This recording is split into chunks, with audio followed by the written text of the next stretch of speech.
दोस्तों आज हम बात करने वाले हैं 9 जून 2026 के most important current affair questions की बात करेंगे। हर क्वेश्चंस का मैंने बहुत ही शानदार एक्स्ट्रा फैक्ट्स आप लोगों के सामने यहाँ पे रखे हैं, जिनमें से भी एग्जाम में काफ़ी सारे क्वेश्चंस आपसे पूछे जा सकते हैं और स्टैटिक जीके के क्वेश्चन से इन्हीं क्वेश्चंस के इर्द गिर्द बनते हैं। इसलिए कंप्लीट वीडियो को देखिएगा, एंड तक देखिएगा। बिना किसी देरी के बढ़ते हैं अपने क्वेश्चन की तरफ। आपका जो क्वेश्चन नंबर 1 है वो ये कहते हैं, भारतीय विद्या भवन है, इसके नए अध्यक्ष कौन चुने गए?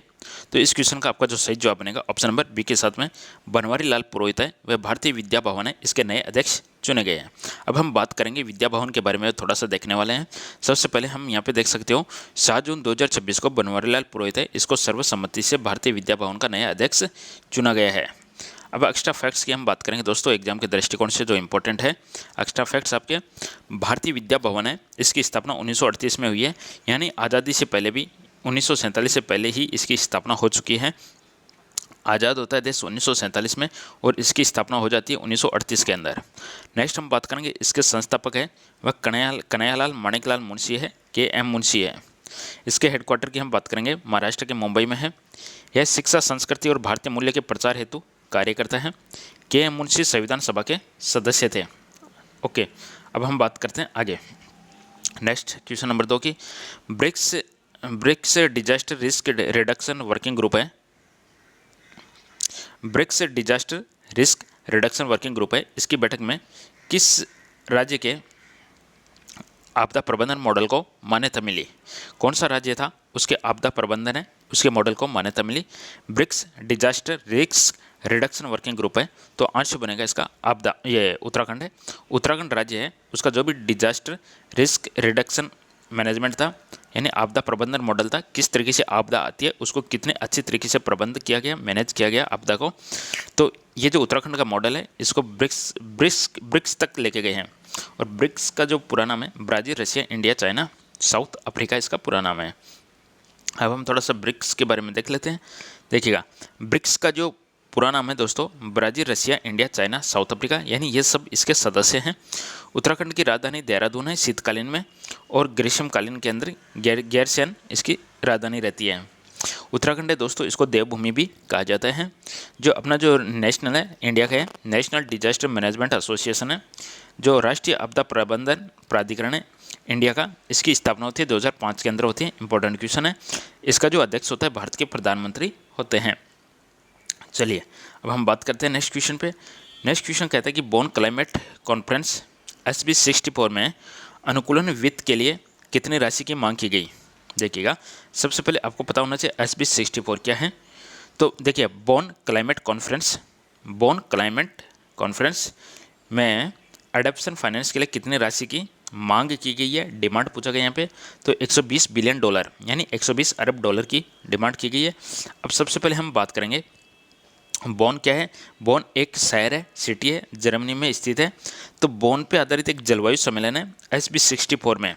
तो बोन जलवायु सम्मेलन है SB64 में विकासशील देशों के लिए 120 अरब डॉलर के जो अनुकूलन वित्त है इसकी मांग की गई है। अब हम थोड़ा सा इसके बारे में देखिए, बोन के बारे में। तो बोन के अंदर क्या है, एक प्रकार से जलवायु सम्मेलन है, जर्मनी में स्थित है। जर्मनी की राजधानी बर्लिन है, मुद्रा यूरो है जर्मनी की। SB64 का मतलब यहाँ पे है 64वां सेशन है सब्सिडरी बॉडीज़ का। यह सम्मेलन 8 से 18 जून 2026 तक आयोजित हो रहे हैं। UNFCCC का मुख्यालय बोन जर्मनी में स्थित है। ओके, कहाँ पे है? UNF, यूनाइटेड नेशन, जो भी क्लाइमेट वाला है, जलवायु वाला है, इसका जो मुख्यालय है जर्मनी के बोन में स्थित है। COP21 सम्मेलन में पेरिस समझौता अपनाया गया था। चलिए, पेरिस है फ्रांस में, फ्रांस की राजधानी है पेरिस। नेक्स्ट क्वेश्चन आपका है, 4 जून 2026 को चुनाव में जीत का दावा करने वाले आर्मेनिया के प्रधानमंत्री कौन है? आर्मेनिया के प्रधानमंत्री कौन है यहाँ पे? तो यहाँ पे आपका करेक्ट आंसर बनेगा ऑप्शन नंबर बी के साथ में निकोल पशिनियान आर्मेनिया के प्रधानमंत्री हैं। चलिए, 7 जून आम चुनाव में हम बात करेंगे आर्मेनिया की। तो आर्मेनिया की जो राजधानी एग्जाम में पूछी जा सकती है, इंपॉर्टेंट है। आर्मेनिया की राजधानी है येरेवन इसकी राजधानी है। इसकी जो करेंसी की बात करेंगे, ड्रम है, आर्मेनियन ड्रम है। आधिकारिक भाषा आर्मेनियन है। राष्ट्रपति कौन है वहाँ पे? वाग्ने खाचातुर्यान वहाँ के राष्ट्रपति है। आर्मेनियन कॉकेस क्षेत्र में स्थित देश है। तो ये थोड़ा सा एक्स्ट्रा फैक्ट्स है आर्मेनिया के बारे में है। इसका स्पेशली आप राजधानी और मुद्रा जरूर देख लीजिएगा। राजधानी एरेवन है, मुद्रा इसकी द्रम है, आर्मेनियन द्रम है, आधिकारिक भाषा आर्मेनियन होगी, और राष्ट्रपति इसके खाचा तुरियान हो गए, और प्रधानमंत्री कौन हुए? प्रधानमंत्री हुए निकोल पसनियान। चलिए नेक्स्ट क्वेश्चन है, सिप्री रिपोर्ट के अनुसार 2025 में भारत सैन्य व्यय में विश्व में किस स्थान पर रहा? यानी सेना के ऊपर खर्च करने के मामले में, सेना के ऊपर खर्च करने के मामले में सैन्य व्यय में भारत का स्थान कौन सा है विश्व के अंदर, एज पर सिप्री रिपोर्ट। तो इस क्वेश्चन का जो आंसर बनेगा दोस्तों, भारत सेना के ऊपर खर्च करने वाला 5वां देश है, 5th नंबर का देश है। अब हम सिप्री रिपोर्ट के अनुसार टोटल कितना खर्च किया भारत ने 2025 में? 92.1 अरब डॉलर, यानी 92.1 अरब डॉलर के सैन्य व्यय के साथ विश्व का 5वां सबसे बड़ा सैन्य खर्च करने वाला देश बन गए हैं। अब हम इसके बारे में देखें। सिप्री का जो मुख्यालय है दोस्तों, सिप्री का जो मुख्यालय है वह है स्वीडन के स्टॉकहोम में है। सिप्री की स्थापना 1966 में होती है। अमेरिका है नंबर 1 है सेना के ऊपर खर्च करने वाला देश, सेना के ऊपर खर्च करने वाला देश। अब हथियारों के मामले में आयातक की हम बात करें, हथियारों के मामले में भारत विश्व का दूसरा सबसे बड़ा हथियार आयातक है। ध्यान दीजिएगा, भारत विश्व का दूसरा सबसे बड़ा हथियार आयातक है। भारत का पहला परमाणु परीक्षण 1976 में पोखरण में हुआ था। ध्यान दीजिएगा, पहला परमाणु परीक्षण 1974 में होता है, पोखरण में होता है। पोखरण राजस्थान के जैसलमेर में स्थित है। नेक्स्ट हम क्वेश्चन नंबर 6 की बात करें। काबिल ने लिथियम अन्वेषण के लिए किस देश में 5 ब्लॉक प्राप्त किए? लिथियम अन्वेषण के लिए, लिथियम अन्वेषण के लिए तो दोस्तों आंसर बनेगा इसका Argentina. Argentina option number C. काबिल ने लिथियम अन्वेषण के लिए अर्जेंटीना में 5 ब्लॉक प्राप्त किए हैं। तो इसके बारे में हम थोड़ा सा देख लेते हैं। काबिल का पूरा नाम क्या है? इसका जो पूरा नाम है खनिज विदेश इंडिया लिमिटेड। काबिल का पूरा नाम है खनिज विदेश इंडिया लिमिटेड। विदेश, यह विदेश वाला बी है, नॉट वी, विदेश। ओके। अर्जेंटीना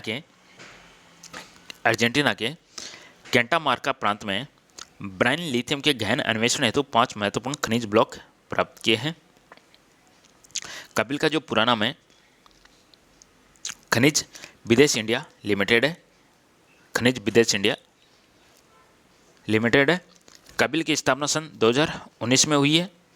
19 नाल्को, HCl और MECL इनका संयुक्त उपक्रम जेवी है। लिथियम को व्हाइट गोल्ड भी कहा जाता है, सफ़ेद सोना लिथियम को कहा जाता है।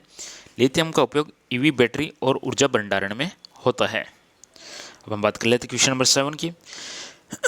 कोयला गैसीकरण योजना का निवेश लक्ष्य कितना है? तो कोयला गैसीकरण योजना का निवेश लक्ष्य है 4 लाख करोड़ रुपए। Option number C, 4 lakh crore रुपए। अब हम बात कर लेते हैं। केंद्र सरकार ने कोयला एवं लिग्नाइट गैसीकरण को बढ़ावा देने के लिए 37,500 करोड़ की योजना को मंजूरी दी, जिसका लक्ष्य 4 लाख करोड़ का निवेश आकर्षित करना है। योजना को 13 मई 2026 को मंजूरी मिली। 13 मई 2026 को मंजूरी मिली। लक्ष्य 100 मिलियन टन कोयले का गैसीकरण है। गैसीकरण से सिंथेटिक गैस बनती है। भारत विश्व के सबसे बड़े कोयला भंडार वाले देशों में शामिल है। विश्व के सबसे बड़े कोयला भंडार वाले देशों में शामिल है। और भारत में सर्वाधिक कोयला उत्पादन करने वाला राज्य उड़ीसा है। Question number 8। क्वेश्चन 8 कहता है कि ग्रेट निकोबार एयरपोर्ट परियोजना के लिए कितनी राशि स्वीकृत की गई है? तो ग्रेट निकोबार एयरपोर्ट परियोजना के लिए 13,000 करोड़ रुपए की राशि स्वीकृत की गई है। 13,000 करोड़ रुपए की राशि। केंद्र सरकार ने ग्रेट निकोबार द्वीप पर बनने वाले एयरपोर्ट का नाम ध्यान में रखिएगा, एग्जाम में क्वेश्चन आ सकता है। ड्यूल यूज एयरपोर्ट के लिए, ड्यूल यूज एयरपोर्ट के लिए 13,000 करोड़ रुपए की राशि स्वीकृति प्रदान की है। 13,000 करोड़ रुपए। अब हम थोड़ा सा इसके बारे में एक्स्ट्रा फैक्ट्स देख लेते हैं। जो ग्रेट निकोबार डेवलपमेंट प्रोजेक्ट का हिस्सा है, ग्रेट निकोबार है वह भारत का सबसे दक्षिणतम बड़ा द्वीप है। इंदिरा पॉइंट भारत का सबसे दक्षिणतम बिंदु है। अंडमान निकोबार द्वीप समूह की राजधानी पोर्ट ब्लेयर है। यह क्षेत्र हिंद महासागर में सामरिक दृष्टि से अत्यंत महत्वपूर्ण है। दोस्तों बढ़ते हैं अगले क्वेश्चन पे। Question number 9। इटली की किस गुफा में 14,000 वर्ष पुराने पदचिन्ह मिले? तो इटली की कौन सी गुफा में? तो आंसर बनेगा ग्रोटा डेला बासुरा। इटली की किस गुफा में 14,000 वर्ष पुराने पदचिन्ह मिले? तो आंसर बनेगा ग्रोटा डेला बासुरा। Option C. इटली के टायरानो क्षेत्र स्थित ग्रोटा डेला बासुरा गुफा में लगभग, गुफा का नाम ध्यान रखिएगा, क्वेश्चन दोबारा से आ सकता है। ग्रोटा डेला बासुरा गुफा कहाँ पे स्थित है? तो इटली के टोरानो क्षेत्र में है। इसमें 14,000 से 14,000 वर्ष पुराने मानव पदचिन्ह एवं हस्तचिन्ह प्राप्त हुए हैं। अगला क्वेश्चन, यह गुफा उत्तरी इटली में स्थित है। खोज पुरापाषाण काल से संबंधित है। इटली की राजधानी रोम है। इटली की मुद्रा यूरो है। इटली यूरोपीय संघ है या यूरोपीय यूनियन है, इसका सदस्य देश है।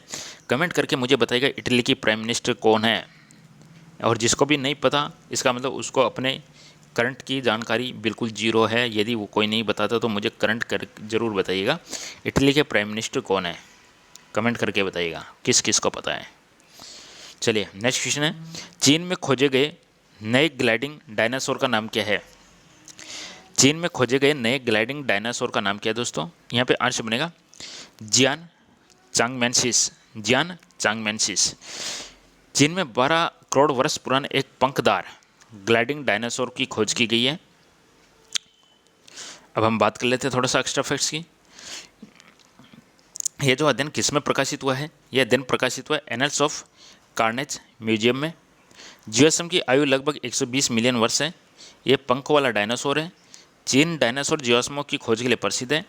डायनासोर है वो मेसोजोइक युग में पाए जाते हैं। ये लास्ट वाला फैक्ट्स थोड़ा ध्यान रखिएगा, एग्जाम के दृष्टिकोण से इंपॉर्टेंट है। मेसोजोइक युग में पाए जाते हैं। दोस्तों ये थे आज के most important current affair questions. Video पसंद है तो लाइक कीजिएगा, चैनल को जरूर सब्सक्राइब कीजिएगा। फिर मिलेंगे एक नए नेक्स्ट टॉपिक के साथ में। Thank you.